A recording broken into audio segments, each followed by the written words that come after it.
Kayaknya, panik berat, Densus 88 akan periksa Munarman dalam waktu dekat. Ditulis oleh X Hardy di www.siword.com. Tim Densus 88 anti teror akan memeriksa mantan Sekretaris Umum FPI, Munarman, dalam waktu dekat. Pemeriksaan dilakukan untuk mendalami peran Munarman yang sosoknya muncul dalam sejumlah foto dan video dengan latar belakang bendera ISIS yang viral di media sosial.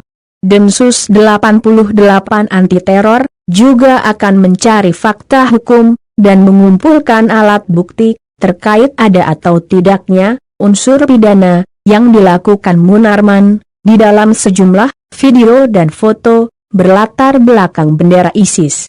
Jika terbukti ada unsur tindak pidana yang dilakukan Munarman, mereka akan mengambil tindakan tegas. Seperti diberitakan sebelumnya, Polri memastikan akan menindak tegas dan menangkap Munarman jika telah terbukti terafiliasi dengan kelompok teroris Jamaah Ansarud Daulah. Hal ini terkait dengan kesaksian salah satu anggota JAD Makassar yang menyebutkan Munarman hadir pada saat JAD Makassar tengah melakukan lil jihad atau persiapan jihad. Nama Munarman terseret dalam video pengakuan tersebut. Akan tetapi, Munarman mengaku tidak mengenal orang tersebut, meski itu tidak akan ada gunanya. Semua tergantung bukti dan hasil penyelidikan. Kalau terbukti, Munarman akan mengikuti jejak langkah rekan-rekan lainnya, ditahan dan menghadapi jeratan hukum. Munarman pasti sedang panik saat ini. Satu-satunya jalan adalah menghadapi kenyataan atau melarikan diri. Soal video dan foto yang beredar, ada kemungkinan Munarman tidak terlibat langsung atau sekadar ikut-ikutan biar meriah. Cuma modal gaya-gayaan. Tapi apapun itu, mau terlibat atau hanya sekadar ikut-ikutan, tetap saja akan dianggap sebagai bagian dari mereka. Tapi, kalau saya lihat, sepertinya buktinya sudah banyak, hanya perlu sedikit klarifikasi, dan Munarman pun akan menemui akhir yang menyesakan. Sudah banyak yang menunggu momen saat ini. Pentolan, beberapa petinggi, dan pengikut sudah dibereskan satu per satu. Tinggal Munarman ini yang sedang dibidik. Kalau melihat Munarman yang selama beberapa waktu terakhir ini cenderung diam dan tidak banyak bicara, sepertinya ada kemungkinan dia sedang panik.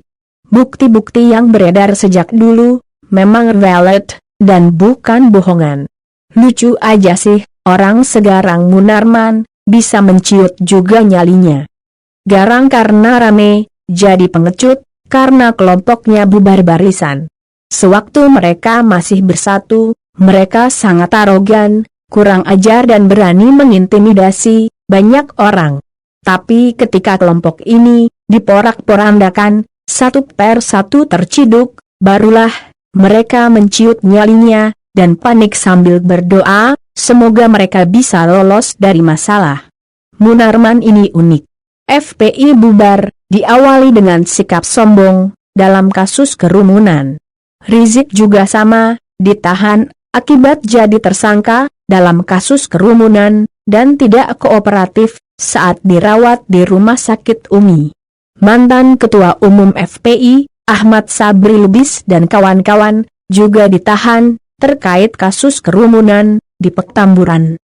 Akan tetapi, kalau Munarman nantinya ditahan, maka kasusnya adalah terkait dengan terorisme. Ini adalah kasus berat, jauh lebih berat dari kasus rekan-rekannya. Alamat bisa nangis dan terkencing-kencing. Kasus terorisme ini sangat serius, jeratan hukumnya lebih kuat, hukumannya lebih parah. Wajar kalau Munarman panik dan sedang pusing tujuh keliling. Dengan demikian, semoga tidak ada lagi alasan kenapa FPI dan komplotannya harus dibelah. Yang membela mereka, kalau bukan bagian dari FPI, pasti orang yang sedang pansos, goreng isu, atau otaknya sedang bermasalah. FPI sekarang terlihat makin mengerikan. Kalau dulu, ormas ini identik dengan tindak kekerasan, sweeping dan intimidasi sewenang-wenang, melebihi aparat. Sekarang ormas ini sudah dikait-kaitkan dengan terorisme. Salah satunya terlihat dari aliran uang ke rekening FPI. Ada aliran uang yang diduga dari organisasi teroris.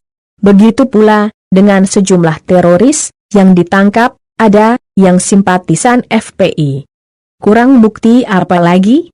Yang bilang ini rekayasa, otaknya mungkin sedang bermasalah dan tidak dicek. Kalau nanti, misalnya bukti kuat, mengarah ke penahanan Munarman, setidaknya harus sedikit berhati-hati. Jaga pakaian, agar tidak kena siram air teh.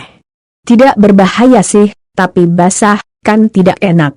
Saatnya Munarman memanen apa yang telah dia tanam selama ini.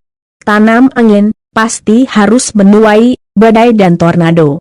Bagaimana menurut Anda?